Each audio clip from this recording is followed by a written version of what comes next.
Sentro ni Bagyong Ramil kaninang alas 4 ng umaga sa layong 350 kilometers kanluran ng Sinait sa may Ilocos Sur. May taglay itong lakas ng hangin na malapit sa gitna na umaabot ng 65 kilometers per hour, pagbukso na umaabot ng 80 kilometers per hour. Yung movement nito ay northwestward sa bilis na 25 kilometers per hour.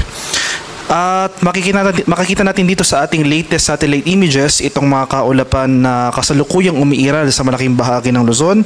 Idulot pa rin yan nung trough extension ng nasabing bagyo. So patuloy itong lalayo sa ating kalupaan, pero at least for today makakaranas pa rin tayo ng mga kalat-kalat at pag-ulan at thunderstorms sa malaking bahagi ng Luzon.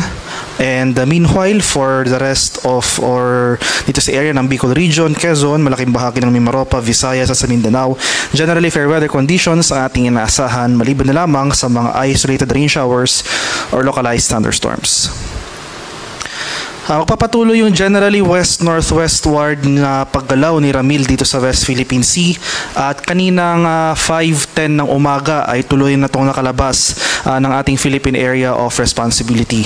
So magpapatuloy yung paggalaw generally west-northwestward ni Ramil sa mga susunod na oras at posible itong mag-re-intensify sa labas ng ating Philippine Area of Responsibility at posible itong ma-reach ang severe tropical storm category na kung saan malayo na ito sa ating bansa at mababawasan na rin yung epekto sa ating kalupaan. So makikita natin dito sa ating track and intensity forecast itong area na shaded ng yellow.